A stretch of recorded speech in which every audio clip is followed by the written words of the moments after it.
नमस्कार दोस्तों, स्वागत है आप सबका हमारे फिर से नए वीडियो में। दोस्तों, हम लेके आए हैं आध्यात्मिक ज्ञान चर्चा। आज दो जगत और भगत के बीच में बहुत बड़ा एक जो संत रामपाल जी महाराज जी पर लग रहे आरोपों पर आरोप, जो समाज में फैली हुई भ्रांतियां हैं कि संत रामपाल जी महाराज जी देवी देवताओं की भक्ति को छुड़वा देते हैं या अन्न उपासना, मतलब कई प्रकार की ऐसी भ्रांतियां फैली हुई हैं जो संत रामपाल जी महाराज जी की भक्ति को लेकर उन पर प्रश्न चिन्ह खड़े होते रहते हैं। तो इन सभी प्रश्न चिन्ह को आज सभी को सुलझाने के लिए आज हमारे सामने दोनों जगत और भगत की बहस है। आज बहुत बड़ी डिबेट होने जा रही है। इस डिबेट को पूरा देखिएगा। देखने के बाद दोस्तों कमेंट बॉक्स में अपनी राय जरूर दीजिएगा, कौन सही है कौन गलत है, और ज्यादा से ज्यादा इस वीडियो को शेयर कीजिएगा, क्योंकि आप लोगों के शेयर करने से दुनिया का अंधविश्वास दूर हो जाता है। तो चलिए दोस्तों, बिना देरी किए हुए आपको लेके चलते हैं इस बहस की ओर। तो चलिए लेके चलते हैं बहस की ओर और सवालों के यहाँ पर जवाब देंगे जो अक्सर समाज में उठाए जाते हैं। अक्सर संत रामपाल जी महाराज के ज्ञान को लेकर, उनके प्रमाणों को लेकर और उनकी भक्ति को लेकर समाज में शुरू से ही एक तरह की प्रश्न खड़ा रहा है, एक तरह का सवालिया निशान रहा है। आज हम उन तमाम सवालों को उठाएंगे और संत रामपाल जी के अनुयायियों से उन तमाम सवालों के जवाब जानेंगे, उनके प्रमाण देखेंगे, उनके तथ्यों को खोजेंगे कि संत रामपाल जी महाराज के अनुयायी और संत रामपाल जी महाराज जो दावा करते हैं वो दावा कितना खरा है और कितना सही है। तो मेरे साथ यहाँ पर संत रामपाल जी महाराज के अनुयायी हैं एक तरफ, और दूसरी तरफ है कुछ हिंदू धर्म के धर्मी लोग जो यहाँ पर एक आध्यात्मिक डिबेट करने आए हैं। उन सभी सवालों को उठाने आए हैं जो अक्सर समाज के मन में चलता है, जो आप सबके मन में अक्सर जो सवाल होते हैं, उन सब सवालों के जवाब आज हम संत रामपाल जी महाराज के अनुयायियों से जानेंगे। तो सबसे पहले मैं शुरुआत करूंगा, कुछ हिंदू धर्म के कुछ गणमान्य लोग यहाँ पर आए हैं, उनसे एक एक करके सभी सवालों को हम पूछेंगे और इन अनुयायियों से सभी सवालों के हम जवाब जानेंगे। तो चलते सबसे पहले कुछ हिंदू धर्म के लोगों के पास और उनसे उन सभी सवालों के बारे में पूछते और जानते हैं। देखा आपने, जय श्री राम के उद्घोष के साथ वो अपने यहाँ पर सवाल पुटअप करने जा रहे हैं, अपनी बात रखने जा रहे हैं। नमस्कार सर। नमस्ते जी। सर, आप संत रामपाल जी महाराज के अनुयायियों से उनकी भक्ति, उनके ज्ञान और आपके मन में जो भी डाउट है उसके लेकर आप उनसे क्या पूछना चाहते हैं? सर, हमारा पहला क्वेश्चन ये है कि संत रामपाल जी महाराज एक हिंदू संत होते हुए, हिंदू धर्म से बिलोंग करते हुए, उनके तमाम अनुयायी हैं, सभी हिंदू हैं, फिर भी संत रामपाल जी महाराज हिंदू देवी देवता की पूजा के लिए क्यों छुड़वाते हैं? इनका प्रश्न है कि संत रामपाल जी महाराज हिंदू संत है और हिंदू संत होकर भी वो हिंदू धर्म के देवी देवताओं की पूजा को क्यों छुड़वाते हैं। तो मैं जो अनुयायी हैं उन अनुयायियों से इनका जवाब लेना चाहूँगा। जैसा कि सर आपने देखा कि इनका कहना है कि संत रामपाल जी हिंदू है और हिंदू होकर हिंदू धर्म के देवी देवताओं की पूजा छुड़वाते हैं, ये कहाँ तक सही है? देखिए, जो ये हमारे हिंदू भाई कह रहे हैं, इनको अधूरी जानकारी होने के कारण ऐसा लगता है कि हमारे संत रामपाल जी महाराज जो ब्रह्मा विष्णु शिव जी की पूजा छुड़वाते हैं, बल्कि ऐसा है नहीं। वह उनकी सही मंत्रों की सही साधना बताते हैं जिससे हम भक्तों को लाभ प्राप्त होता है। हमारे गुरुजी सदग्रंथों में दी हुई प्रमाणिक भक्ति और प्रमाणिक मंत्र देते हैं जिससे भक्तों को लाभ होता है। अगर कोई व्यक्ति संत रामपाल जी महाराज जी के सत्संगों को जब ध्यानपूर्वक सुनेगा तो इसको ये जानकारी प्राप्त होगी। ऐसा कुछ भी नहीं है, ये एक सिर्फ अफवाह है। अच्छा, क्या संत रामपाल जी महाराज देवी देवताओं की भक्ति छुड़वा रहे? आम समाज का ये सबसे मुख्य प्रश्न रहता है कि जो भी इनसे जुड़ता है वो कहता है उन्होंने देवी देवताओं की भक्ति छुड़वा दी है। जी, ऐसा बिल्कुल भी नहीं है। अब आप सामने प्रश्न कर सकते हैं कि ये अगर शंकर जी को मानते हैं, विष्णु जी को मानते हैं, देवी दुर्गा और गणेश जी को मानते हैं, तो इनसे पूछिए कि दिन भर में ये उनके कितने मंत्र करते हैं। आज संत रामपाल जी महाराज जी के आदेश हैं और निर्देश हैं कि प्रत्येक उनका भक्त, जो कि करोड़ों की जनसंख्या में है, ब्रह्मा विष्णु शिव जी, दुर्गा जी और गणेश भगवान के मंत्र 432 बार सभी देवी देवताओं के मंत्र संत रामपाल जी महाराज जी के शिष्य करते हैं। तो आप ही बताइए, जब संत रामपाल जी महाराज जी के भगत गणेश जी के, ब्रह्मा जी के, विष्णु जी के, शिव जी के, दुर्गा जी के मंत्र 432 बार कर रहे हैं, तो कैसे छोड़ रहे हैं? उनको छोड़ नहीं रहे, बल्कि उनकी साधना शास्त्रों के अनुसार कर रहे हैं। समाज में जो अफवाहें है कि संत रामपाल जी महाराज देवी देवताओं की भक्ति छुड़ाने, क्या ये मात्र एक अफवाह है? जी ये सरासर अफवाह है और संत रामपाल जी महाराज जी के विचार पूर्ण तरीके से ना सुनने के कारण ये अफवाह है, और इसमें कोई भी सच्चाई नहीं है।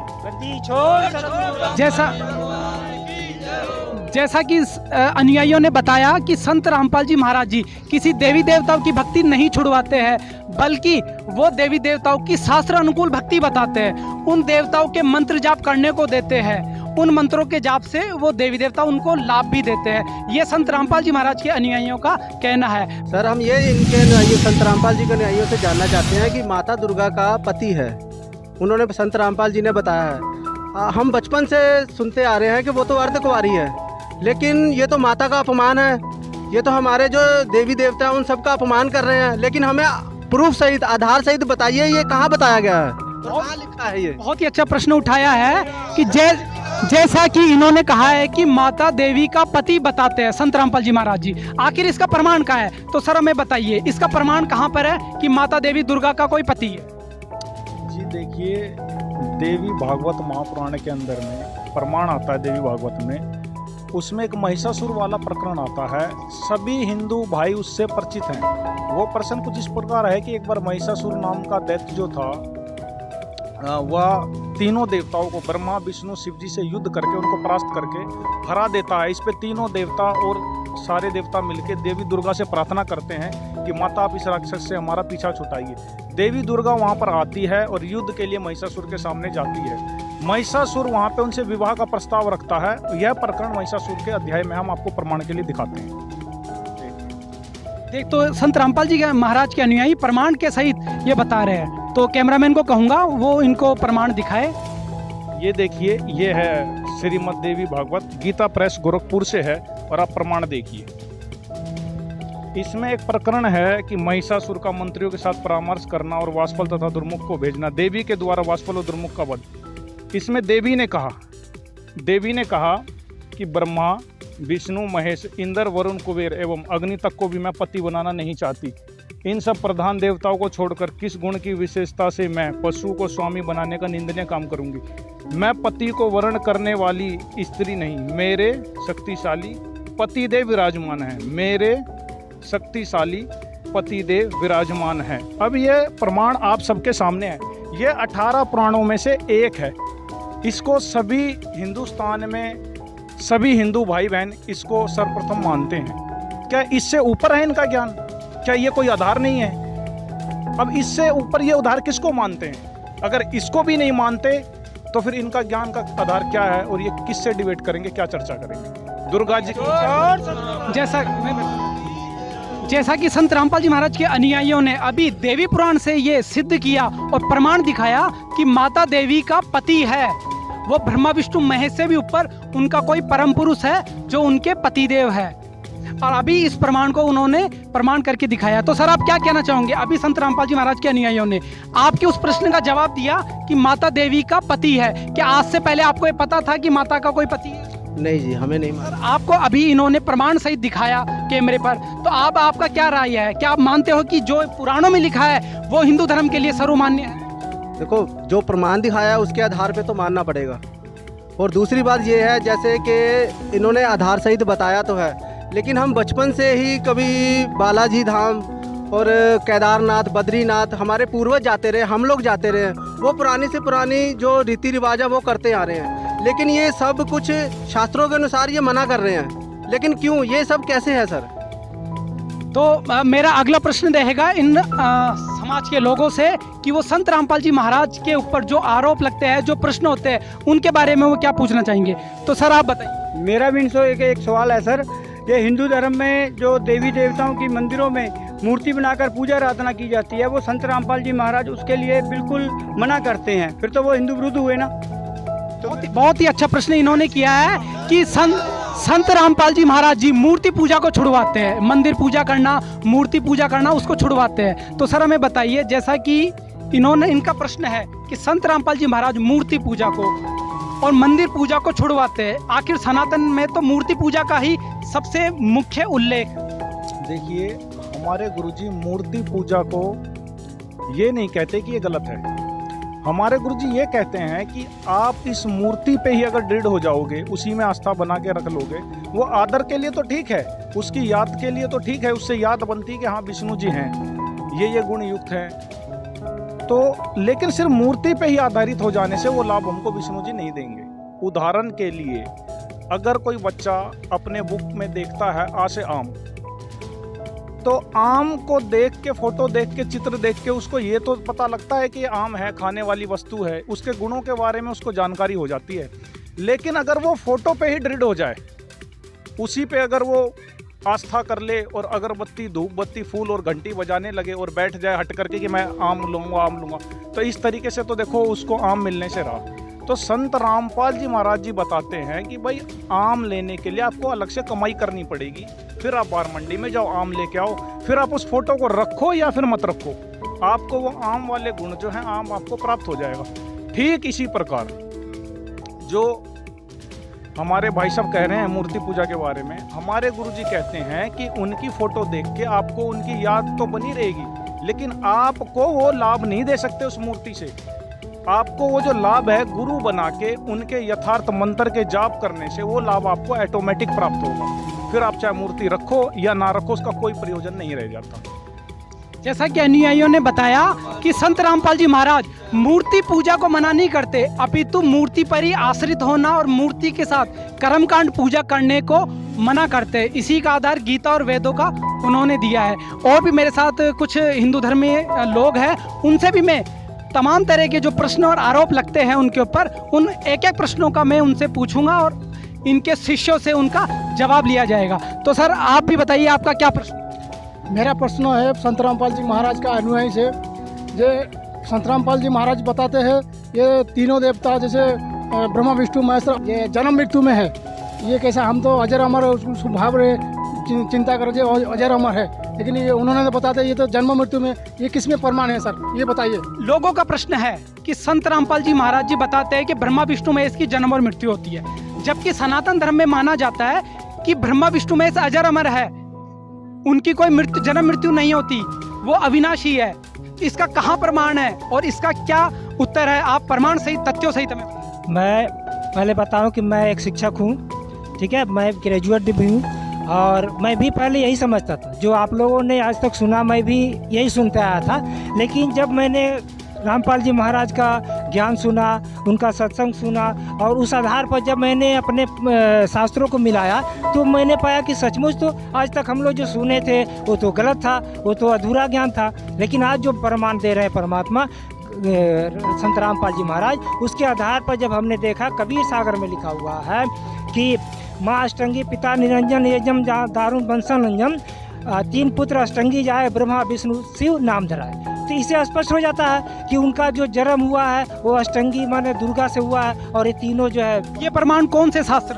ये कबीर सागर के ज्ञान बोध में है। कबीर सागर जो पुस्तक है उसका ज्ञान बोध अध्याय, उसमें आपको ये मिल जाएगा। अच्छा सर, हमें किसी गीता वेद पुराणों से भी प्रमाणित करे कि ब्रह्मा विष्णु महेश की जन्म मृत्यु होती है? जी हाँ, देवी भागवत पुराण में स्पष्ट लिखा हुआ है, वो आपको मैं अभी दिखाता हूँ।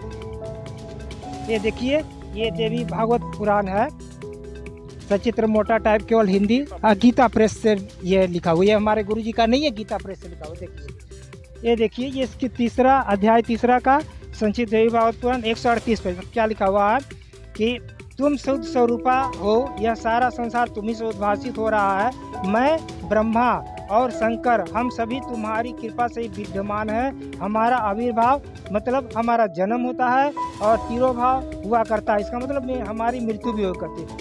केवल तुम ही नित्य और जगत जननी हो, प्रकृति और सनातन देवी। तो इसे प्रमाणित हो गया कि हमारे जो जगत गुरु सतगुरु रामपाल जी महाराज बोलते हैं, वो जो भी बोलते हैं वो अपने से कुछ नहीं बोलते। वो जो भी आज तक प्रमाण दिए हैं वो शास्त्रों से प्रमाणित करके दिखाए हैं, वो अपने मन से कुछ नहीं बोलते। इसलिए आज आप लोगों ने भी देख लिया कि देवी भागवत पुराण में स्पष्ट लिखा हुआ कि ब्रह्मा विष्णु महेश बोलते हैं हमारा आविर्भाव में जन्म होता है, तिरुभाव में मृत्यु होती है। और मैं आपको बताऊं कि संतों की वाणी में, जैसे गरीबदास जी एक बहुत बड़े संत हुए थे जिनको परमात्मा स्वयं आकर के मिले थे और उनको अपना सतलोक धाम भी दिखाया था। उन्होंने अपनी वाणी में बोला है कि माया, ये तीनों देवों के बारे में, कि माया है के फूल हैं ये लाग लाग कुमलाही, ब्रह्मा विष्णु महेश तक योनि तक आवे जाए। ठीक है, मैंने ये लोग जो है ना कि ये जैसे फूल करके फिर कुमला जाता है, उसी तरह ये है, इनकी भी जन्म होती है और फिर ये मृत्यु को प्राप्त हो जाते हैं। ये संत की वाणी में ऐसा कहा गया है। जैसा कि अनुयायियों ने अभी बताया, प्रमाण सहित बताया, संतों की वाणियों से और पुराणों का हवाला देकर बताया है कि ब्रह्मा विष्णु महेश की भी जन्म और मृत्यु होती है, वो अविनाशी और अजरमर नहीं है। तो ये कॉन्सेप्ट भी यहाँ पर प्रमाण के साथ, तथ्यों के साथ क्लियर हुआ कि ये भी जन्म और मरण में है। तो मेरा अगला प्रश्न होगा आपसे सर, आप क्या जानना चाहोगे संत रामपाल जी महाराज के अनुयायियों से? जय श्री राम, जय श्री राम। देखा आपने किस तरह से इनमें जोश है, जुनून है, एक अपने धर्म और अपने कर्म के बारे में कितनी उत्सुकता है। मैं संत रामपाल जी के अनुयायी से मैं ये पूछना चाहता हूँ कि ये जो बताते हैं कि मतलब जो शिव जी को जो कांवड़ लेके जाते हैं, फिर जल चढ़ाते हैं, फिर व्रत करने के लिए बोलते हैं, ये गलत है। तो बताइए कहाँ प्रमाण लिखा हुआ है कि ये गलत है, शिव जी को जाकर के जल चढ़ाना? अच्छा, आपका कहने का मतलब है सनातनी पूजाओं को मना करते हैं, तो ये बताइए कि ये कहाँ दिखाया गया प्रमाण कि ये करना गलत है? तो हमें बताइए, शिव जी को जल चढ़ाना या व्रत करना, जो मैं मतलब सालों भर से मैं ये चीज़ कर रहा हूँ, शिव जी को जल चढ़ाना, फिर कांवड़ लेके कांवड़ जाना जो है ये करता हूँ, लेकिन बताए ये लोग बता रहे हैं कि जो है कि ये गलत है। कहाँ गलत है, मुझे प्रमाण दिखाए। बहुत ही अच्छा इन्होंने प्रश्न किया है कि संत, आपसे मैं इनका उत्तर जानना चाहूंगा कि ये कह रहे हैं कि संत रामपाल जी महाराज जी कावड़ लाने को, शिवलिंग पर जल चढ़ाने को, व्रत उपवास करने को मना करते हैं। आखिर ये सनातनी पूजाओं को मना करने का क्या कारण? देखिए, मेरे बड़े भाई ने बहुत ही अच्छा क्वेश्चन पूछा है कावड़ यात्रा के बारे में, और ये जो क्वेश्चन है इसका किसी भी सदग्रंथ में, अपने गीता में, वेद में, पुराण में कहीं भी कोई प्रमाण नहीं है कि भाई आप मतलब कावड़ लाओ, शिवलिंग पे जल चढ़ाओ, व्रत रखो, ये कहीं भी प्रमाण नहीं है। क्या ये गीता में प्रमाण नहीं? गीता में भी नहीं है सर जी, वेद में भी नहीं है, ये कोई प्रमाण नहीं है कहीं पे भी। तो क्या बिना प्रमाण की भक्ति है अभी सनातन धर्म में चल रही है? बिल्कुल सर जी, बिना प्रमाण की भक्ति चल रही है। अच्छा, आप क्या कहना चाहोगे? जी देखिए, ये जो साधना कर रहे हैं, आज भगवत गीता जी प्रथम है, हिंदू धर्म के जितने भी अनुयायी हैं या जितने भी हैं वो सबों के लिए मान्य है भगवत गीता जी। उसमें 18 अध्याय 700 श्लोक लिखे गए हैं। अगर इनकी साधना इतनी ही यथार्थ है और ये परंपरागत करते हुए आ रहे हैं तो उसका कहीं तो प्रमाण होता। भगवत गीता में 18 अध्याय बोले गए, किसी एक श्लोक में तो होता कावड़ लाने के बारे में, व्रत करने के बारे में, तीर्थों पे जाने के बारे में। वेद में और भगवत गीता जी में, जो कि चारों वेद का सारांश भगवत गीता जी है, उसमें कहीं पे भी 700 श्लोक में किसी एक भी श्लोक में जो ये साधना कर रहे हैं इसके बारे में कहीं पे नहीं लिखा। इससे पता चलता है कि ये शास्त्र अनुकूल साधना नहीं है। अगर शास्त्र अनुकूल साधना नहीं है तो इसका प्रमाण भी कहीं गीता में होगा, किसी श्लोक में या किसी मंत्र में? जी बिल्कुल, गीता के अध्याय 16 के श्लोक नंबर 23 और 24 में लिखा गया है कि उसमें भगवान अर्जुन को कह रहे हैं कि आपके लिए क्या भक्ति कर्म करने योग्य है और क्या नहीं करने योग्य है, इसके लिए ये शास्त्र ही प्रमाण है। शास्त्र हमारी भगवत गीता जी है जो चारों वेद का सारांश है। तो जैसा कि अनुयायियों ने बताया कि ये किसी भी तरह की जो ये साधना, कावड़ यात्रा है या शिवलिंग पर जल चढ़ाना, व्रत उपास, ये भागवत गीता और वेदों में इसका कहीं जिक्र नहीं है, पूरी तरह से निषेध बताया है। और ऐसी कर्तव्य जो साधना होती है उसको करने के लिए भागवत गीता में भी पूर्ण रूप से मना किया गया। तो संत रामपाल जी महाराज के जो अनुयायी हैं, कहीं न कहीं वो अपने ज्ञान, प्रमाण और तथ्यों के आधार से अभी बहुत ऊंचा बढ़ते हुए और भारी पड़ते हुए दिखाई दे रहे हैं। तो मेरा अगला प्रश्न रहेगा इनके और जो हिंदू धर्म के लोग हैं, अनुयायी हैं, उनसे। तो सर आपका क्या प्रश्न है, आप भी पूछिए। सर मेरा प्रश्न ये है कि मैंने शिव पुराण पढ़ा हुआ है, जिसमें शिव भगवान को ही महामृत्युंजय, महाकाल कहा गया है और भगवान बताया गया है, जबकि संत रामपाल जी महाराज जी के अनुयायी कहते हैं कि शिव भगवान नहीं है, कबीर साहेब भगवान है। तो हमें ये प्रमाण दिखाइए कि कबीर साहेब कहाँ पर भगवान है, किस चीज़ में ये शिव जी को तो महाकाल कहा गया, मृत्युंजय कहा। हाँ जी, महाकाल और शिव जी भगवान है। हाँ, भगवान कहा गया है जी। बहुत ही अच्छा इन्होंने प्रश्न रखा है कि शिव जी को महामृत्युंजय कहा गया है, कालिज्य कहा गया है, महाकाल कहकर संबोधित किया गया है। लेकिन संत रामपाल जी महाराज उनकी पूजा को छुड़वाते हैं, यहाँ तक ये कहते हैं कि उनसे ऊपर भी कोई परमात्मा है। तो महाकाल से ऊपर कौन सा परमात्मा हो सकता है, ये इनके अनुयायियों से जानते हैं। तो सर इनके प्रश्न का आप क्या जवाब देना चाहते? इनके प्रश्नों का जो है सर बहुत सरल और बढ़िया जवाब है अपने पास, मालिक की दया से। जैसे ये भाई साहब कह रहे हैं कि शिव पुराण में इन्होंने पढ़ा है कि शिव जी ही जो है सर्वोपरि है, महाकाल जो है सर्वोपरि है, सबसे ऊपरी भगवान है। लेकिन इनको हम प्रूफ के साथ प्रमाण के साथ दिखाना चाहेंगे श्रीमद् देवी भागवत दुर्गा पुराण में। और ये गीता प्रेस गोरखपुर से 138 नंबर पेज पे आप देख सकते हैं। देखिए ये संक्षिप्त देवी भागवत तीसरा स्कंद। इसमें जो ब्रह्मा जी कह रहे हैं कि तुम शुद्ध स्वरूपा हो, यह सारा संसार तुम ही से उद्भाषित हो रहा है। मैं ब्रह्मा और शंकर, ये सर आप देख लीजिए, मैं ब्रह्मा और शंकर हम सभी तुम्हारी कृपा से विद्यमान है। हमारा आविर्भाव जन्म और तिरोभाव मतलब मृत्यु हुआ करता है। केवल तुम ही नित्य हो, जगत जननी हो, प्रकृति और सनातनी देवी हो। उसके बाद यहाँ आप देख सकते हैं सर, भगवान शंकर बोले देवी, जिनको ये सर्वश्रेष्ठ महाकाल मृत्युंजय कालंजय कह रहे हैं, वो भगवान बोल रहे हैं। भगवान शंकर बोले देवी, यदि महाभाग विष्णु तुम्ही से प्रकट हुए हैं तो उसके बाद उत्पन्न होने वाले ब्रह्मा भी तुम्हारे ही बालक हुए। फिर मैं तमोगुणी लीला करने वाला शंकर क्या तुम्हारी संतान नहीं हुआ? अर्थात मुझे उत्पन्न करने वाली तुम ही हो शिवे। संपूर्ण संसार की सृष्टि करने में तुम सदा, ये देखिए यहाँ देखिए, स्थिति, इस संसार की सृष्टि स्थिति और संहार में तुम्हारे गुण सदा समर्थ है। उन्हीं तीनों गुणा से उत्पन्न हम ब्रह्मा शिव एवं शंकर नियमानुसार कार्य करने में तत्पर रहते हैं। अब इसमें यह प्रमाणित हो रहा है कि शंकर भगवान जो है, शंकर जी जो है अपनी जो है माता दुर्गा पे आश्रित हैं और वो माता दुर्गा को ही सर्वोपरि और जो अपने से ऊपर और सर्वशक्तिमान और सर्वशक्तिशाली जो है बता रहे हैं। तो किस तरह से आप ये बता सकते हैं कि जो शंकर भगवान ही जो है सर्वोपरि है? तो एक बार और अनुयायियों से इनके विचार जानते हैं। सर आप क्या कहना चाहोगे इस पर? जी देखिए, ये जो पुराण है 18 पुराणों में से एक है। इसके अंदर में स्पष्ट किया गया है, जो हमारे भाई कह रहे थे कि शंकर भगवान यह कालज्ञ हैं, मृत्युंजय हैं और जन्म मरण उनका नहीं होता। इसमें सारे कॉन्सेप्ट क्लियर हो रहा है इसमें देवी भागवत पुराण में, और ये सभी को मान्य है। गीता प्रेस गोरखपुर से है। इसके अंदर में क्लियर किया गया है कि शंकर भगवान स्वयं अपने मुंह से कह रहे हैं। ये कोई ऋषि या मुनि नहीं बतला रहा, यह कोई आम जनसाधारण नहीं कह रहा कि जो वो झूठ कह देगा। इसमें स्वयं शिव जी भगवान खुद कह रहे हैं कि हमारा जन्म और मृत्यु हुआ करती है। तो इससे पहला कॉन्सेप्ट ये क्लियर होता है कि वो मृत्युंजय नहीं है, अजर और अमर नहीं है, जो कि परमात्मा की डेफिनेशन है। दूसरा ये क्लियर होता है कि ये दुर्गा माता से कह रहे हैं कि हम नियम अनुसार ही कार्य कर सकते हैं, उससे बाहर नहीं कर सकते। अगर किसी के किस्मत में सुख है तो सुख ही देंगे, दुख है तो दुख ही देंगे। तो फिर ये सर्वेश्वर, महेश्वर और स्वयंभू कैसे हुए? ये बात सरासर गलत है और तत्व ज्ञान से के अभाव में ये बातें कर रहे हैं। संत रामपाल जी के ज्ञान से जब ये परिचित हो जाएंगे तो सारा अंधेरा इनका हट जाएगा। तब इनको क्लियर हो जाएगा कि जो सबसे बड़ा भगवान है, जो सर्वेश्वर है, महेश्वर है, मृत्युंजय है, वो कबीर देव है, कबीर साहिब है, वो काशी वाले धानक का जो रोल कर रहे थे वो हैं। संत रामपाल जी महाराज के अनुयायियों ने अभी देवी पुराण से ये प्रमाणित किया कि श्री ब्रह्मा विष्णु महेश शंकर जी की जन्म और मृत्यु होती है। तो जिसकी जन्म और मृत्यु होती है तो वो सर्वेश्वर, महेश्वर और मृत्युंजय भगवान नहीं हो सकता। अभी उन्होंने प्रमाणों के साथ यह साबित किया है।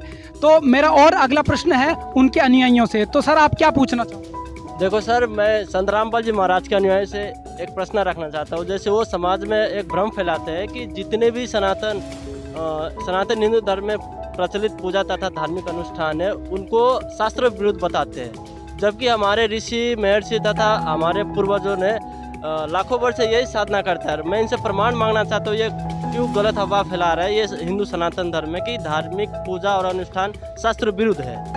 जैसा कि इनका प्रश्न है कि संत रामपाल जी महाराज हिंदू धर्म में जो पूजाएं चल रही है, जो अभी आराधनाएं चल रही है, वो सब शास्त्र विरुद्ध है, ऐसा संत रामपाल जी महाराज बताते हैं। ये कहाँ तक ठीक है? जबकि सनातन धर्म में लाखों साल से इतने ऋषि महर्षि हुए, पूर्वज हुए, वही सनातनी पूजाएं वो करते हुए आ रहे हैं। तो सनातन धर्म की पूजाएं शास्त्र विरुद्ध कैसे हुई? जनता का ये सवाल है। सच साहब, मैं सुष्मिता दासी, मैं एक मेडिकल स्टूडेंट हूँ। मेरा इस पे यह मानना है कि our generation is very well educated but not well introduced to our scriptures. और Sant Rampal ji Maharaj ji emphasizes us to the teachings of scriptures. हमें स्क्रिप्चर्स का नॉलेज नहीं है और हमारे शास्त्र ही हमें शास्त्र अनुकूल और शास्त्र विरुद्ध भक्ति करना सिखाते हैं। शास्त्र अनुकूल मतलब जो भक्ति साधना शास्त्रों में लिखी हुई है, और शास्त्र विरुद्ध मतलब जो भक्ति साधनाएं शास्त्रों में नहीं लिखी हुई है, जैसे कि व्रत करना, मूर्ति पूजा करना, पितृ पूजा करना, ये सब शास्त्रों में नहीं लिखी हुई है। और हमारे शास्त्र में यह भी लिखा हुआ है, श्लोक अध्याय 16 श्लोक 23 और 24 पे, कि जो भी मनुष्य शास्त्रों को छोड़कर मनमानी आचरण करता है वह ना तो सिद्धि को प्राप्त होता है, ना ही मोक्ष प्राप्त करता है और ना ही सुख प्राप्ति करता है। तो हमारे संत रामपाल जी महाराज जी हमें सिर्फ वही भक्ति साधनाएं शास्त्र विरुद्ध बताते जो शास्त्रों में नहीं लिखी हुई है। जैसा कि इनका कहना है कि संत रामपाल जी महाराज अपनी तरफ से कुछ नहीं बताते, वो वही बता रहे हैं जो गीता वेदों में लिखा है, और जो गीता वेद शास्त्रों में लिखा नहीं है उसको वो शास्त्र विरुद्ध कहकर प्रमाणित कर रहे हैं। जैसा कि इनका ये था। अगला प्रश्न मैं और लेना चाहूँगा इनके अनुयायियों से। सर, ये तो जो संत रामपाल जी महाराज के अनुयायी हैं, ये राधे राधे हरे कृष्णा राम राम मंत्र को भी मना करते हैं। इनसे पूछिए, ये राधे राधे हरे कृष्णा राम राम को मना करते हैं कि ये गीता में है ही नहीं। तो अनुयायियों का यह कहना है, अनुयायियों का यह कहना है कि संत रामपाल जी महाराज अपने जो सनातन धर्म के तमाम मंत्र है, राम राम राधे राधे हरे कृष्णा ओम नमः शिवाय, इन तमाम मंत्रों को वो जपने से मना करते हैं। आखिर ऐसा क्यों? सनातन धर्म के तो ये तो मूल मंत्र है, इनको जपने से क्यों मना करते हैं? सत साहब बंदी छोड़ सदगुरु रामपाल जी भगवान जी की जय हो। देखिए, ऐसा है, संत रामपाल महाराज जी वही मंत्र देते हैं और वही साधना बताते हैं जो शास्त्रों में उल्लेख है। संत रामपाल महाराज जी अपने तरफ से कुछ भी नहीं बोलते हैं, सिर्फ शास्त्र की बातें करते हैं। और हमें शास्त्र का ज्ञान नहीं होने के कारण, या शास्त्र हम पढ़े हैं उनके गुण रहस्यों को नहीं जानने के कारण ये सब हमें लगता है। मैं उन लोगों से ये पूछना चाहता हूँ, क्या गीता जी में 18 अध्याय 700 श्लोकों में ये मंत्र जो बोल रहे हैं उसका कहीं है उल्लेख? है नहीं है। वेदों में है? कहीं नहीं है। गीता जी में 700 श्लोक में अध्याय 17 के श्लोक 23 में ओम तत्सत, ये 3 मंत्र जो है इसी का सुमरन करने का निर्देश है। ओम तो ब्रह्म का मंत्र हो गया जो गीता जी के 8 के 13 अध्याय में बोला गया, और इसका सुमरन का वेद में बताया गया है। और तत् और सत जो है ये सांकेतिक मंत्र है, ये कोई तत्वदर्शी संत ही बता सकता है। और पूरे ब्रह्मांड में इस समय एक ही संत है तत्वदर्शी संत, वो है संत रामपाल महाराज जी, जिनके पास ये तत् और सत का गुण रहस्य उनको पता है। और संत रामपाल महाराज जी ये मंत्र देते हैं जिससे उनके अनुयायियों को करोड़ों अनुयायियों का लाभ हो रहा है, और दिन प्रतिदिन इनकी संख्या बढ़ते जा रही है। सिर्फ आध्यात्मिक लाभ और भौतिक लाभ, हर तरह का लाभ होता है, क्योंकि ये साथ। तो सर मैं पूछना चाहूँगा, जो इन्होंने तमाम मंत्र बताए थे अभी, क्या उनका जिक्र वेद और गीता में नहीं है? जी बिल्कुल नहीं। वेद और गीता में जो बातें बोली गई है वो भगवान का संविधान है। अगर आप वेद और गीता के अनुसार आप नहीं चल रहे हैं तो भगवान के संविधान को तोड़ रहे हैं और आप दोषी बन रहे हैं। हम इनसे पूछना चाहते हैं, आप दिखा दो, हरे राम हरे कृष्ण राधे राधे श्याम मिला दे राधे राधे ओम नमः शिवाय ओम भागवते नमः, कहीं गीता में लिखा हुआ, कहीं वेद में लिखा गया? अगर लिखा गया तो हमें दिखाएं। कहीं नहीं उल्लेख किया गया। ओम तक ही सीमित है, और ओम के ऊपर जो मंत्र है वो संत रामपाल महाराज जी के ऊपर और सदगुरु रामपाल जी। जैसा कि अनुयायियों ने अभी साबित किया और बताया कि गीता और वेदों में ये तमाम तरह के जो मंत्र है, उन मंत्रों का पवित्र शास्त्रों में कोई उल्लेख नहीं है, जबकि ओम तत्सत ही अंतिम मोक्ष मुक्ति के और सुख प्राप्ति के मंत्र बताए हुए हैं, वो उन्होंने अभी ये प्रमाण। तो मेरे साथ एक और अनुयायी है, उनसे मैं गीता से प्रमाण लूंगा कि ये तीनों मंत्रों का उल्लेख क्या वास्तव में गीता में। तो सर हमें गीता से दिखाइए ये उल्लेख कहाँ। जी सर, एकदम दिखाएंगे आपको। ये सबसे पहले आप इसमें देख सकते हैं, ये देखिए जयदयाल गोयनका की एक किताब है श्रीमद् भगवद गीता, इसमें आप देख सकते हैं अध्याय 17 का श्लोक नंबर 23 ये है। ओम तत्सत इति निर्देशा ब्रह्मणा तिर्विदा स्मरता ब्रह्मणा तेन वेदा चा यगा चा भीता पूरा, ये आप देख सकते हैं। ओम तत्सत, ऐसे 3 प्रकार के सच्चिदानंद गण ब्रह्म का नाम कहा है। उसी से सृष्टि के आदि काल में ब्राह्मण और वेद तथा यज्ञ आदि रचे गए थे। तो ये परमात्मा को पाने का ये 3 मंत्र का उल्लेख है। ये जैसा कि अनुयायियों ने अभी बताया कि 3 प्रकार के मंत्रों का उल्लेख भागवत गीता में ये है, और उन्होंने अभी प्रमाण के साथ, तथ्यों के साथ इस बात को पेश किया है। तो इनसे हम उन सवालों के बारे में जानते हैं जो सवाल जनता के मन में आते हैं। तो सर आपके मन में क्या सवाल है और संत रामपाल जी महाराज के अनुयायियों से आप क्या पूछना चाहते हैं? सर, हमारा पहला क्वेश्चन ये है कि संत रामपाल जी महाराज भी एक हिंदू संत हैं, हिंदू धर्म से बिलोंग करते हैं, इनके तमाम अनुयायी भी हिंदू हैं, तो संत रामपाल जी महाराज हमारे हिंदू देवी देवता को क्यों छुड़वाते हैं? जैसा कि अनुयायियों ने अभी प्रश्न पूछा है कि संत रामपाल जी महाराज और उनके तमाम अनुयायी वो हिंदू है और वो हिंदू होते हुए भी हिंदू देवी देवताओं की पूजा को क्यों छुड़वाते हैं, इसके बारे में आपका क्या तर्क है और क्या प्रमाण है? जी देखिए, जो हमारे गुरुजी मंत्र का जाप देते हैं ब्रह्मा विष्णु शिव जी माता दुर्गा और गणेश जी का, वो सूक्ष्म वेद में प्रमाण है और हमारे गुरुजी के आदेश हैं कि जो उनका प्रत्येक भक्त है या जो आने वाले समय में जनता होगी उसको दिशा निर्देश और आदेश दिया है कि प्रत्येक भक्त जो है ब्रह्मा जी विष्णु शिव जी माता दुर्गा और गणेश जी के 432 बार सबके मंत्र जाप प्रतिदिन किया जाता है। यह उनके आदेश हैं और सूक्ष्म वेद में प्रमाण है। तो आप ही बताइए फिर वो कैसे छुटवाते हैं? जब प्रत्येक भक्त है वो 432 बार उनका जाप करता है प्रत्येक देवता का, तो आप इनसे पूछिए ये करते हैं क्या? ये तो 10 मंत्र भी उनके नहीं करते। क्या संत रामपाल जी महाराज अपनी प्रथम दीक्षा में इन्हीं देवी देवताओं के मंत्र दे रहे हैं? जी बिल्कुल, 3 चरण में संत रामपाल जी महाराज जी नाम दीक्षा पूरी करते हैं, जिसमें से प्रथम बार दीक्षा में इन्हीं पंच प्रधान देवताओं के मंत्र दिए जाते हैं और साथ में जो डेली हमारी आरती होती है उस आरती में 33 करोड़ देवी देवताओं का आवाहन होता है और वो स्तुति की जाती है। अब आप ही बताइए, जो 33 करोड़ देवी देवताओं की स्तुति की जा रही है और पंच प्रधान देवताओं के मंत्र 432 बार जाप किए जा रहे हैं, तो कैसे छुड़वा रहे हैं? बल्कि वो यथार्थ भक्ति यथार्थ मंत्र के द्वारा करवा रहे हैं, जिससे साधक को जो शरीर में है वो सुविधा जो भी है और सुख है वो सारी चीज़ें यहाँ पे मिलती है। तो जैसा कि इन्होंने बताया है कि ये समाज में केवल एक अफवाह है कि संत रामपाल जी महाराज देवी देवताओं की भक्ति छुड़वा रहे हैं, उनकी भक्ति से लोगों को दूर कर रहे हैं, जबकि ऐसा नहीं है। संत रामपाल जी महाराज इस ब्रह्मांड की 5 प्रधान शक्तियों के मंत्र जाप करने को देते हैं और साथ में जो आरती देते हैं उन आरती में इन्हीं देवी देवताओं की स्तुति आराधना की जाती है। इसके अलावा सर और संत रामपाल जी महाराज इन देवी देवताओं के बारे में या क्या बताते हैं?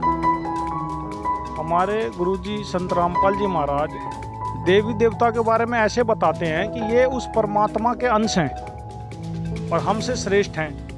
तो इनकी जो भक्ति है, जो शास्त्र अनुकूल साधना जो बताई गई है मंत्रों के द्वारा, वो बताते हैं और जो पूजा है वह परमात्मा कबीर देव जी की बताते हैं। संसार रूपी जो वृक्ष है उसके ये डाल हैं, तना जो है वह जो इनके पिताजी हैं ब्रह्म हैं, और जो मूल रूप से जो जड़ है वो पूर्ण ब्रह्म कबीर साहब कबीर परमात्मा है, जिनका जिक्र वेद में, कुरान में और बाइबल में, गुरु ग्रंथ साहिब में और अन्य संतों की वाणियों में मिलता है। वो कबीर देव पूर्ण परमात्मा है और उनकी भक्ति संत रामपाल जी महाराज जी बताते हैं और साधना ब्रह्मा विष्णु शिव जी गणेश जी और दुर्गा माता जी की बताते हैं। तो ऐसा तो कोई सवाल ही नहीं उठता कि वह इनकी भक्ति छुड़वाते हैं, बल्कि यथार्थ मंत्र द्वारा उनकी साधना करवाते हैं।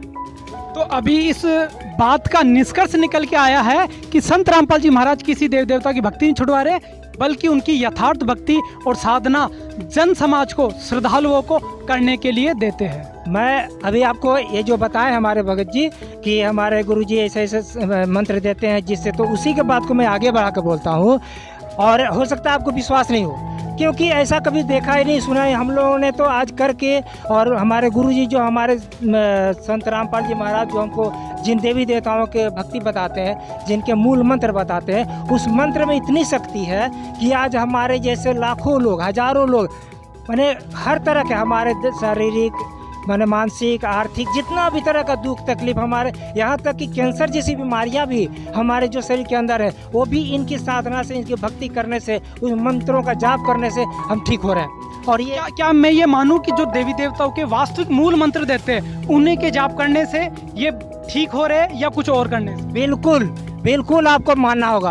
और मैं सभी समाज के सभी लोगों से, भाइयों से भी कहता हूँ कि आज आप भले ही जो भी समझ रहे हैं, आपको लगता है कि हम लोग झूठ बोल रहे हैं या फिर हमारे संत रामपाल जी हिंदू विरोधी हैं, सनातन विरोधी हैं, लेकिन जिस दिन आपको संत रामपाल जी महाराज के बारे में सच्चाई पता चलेगी उस दिन आपके आँख से आंसू नहीं सूखेंगे और उस दिन आप इतना अफसोस करेंगे कि आज तक हम लोगों ने अपना जीवन गंवा दिया, अब व्यर्थ कर दिया।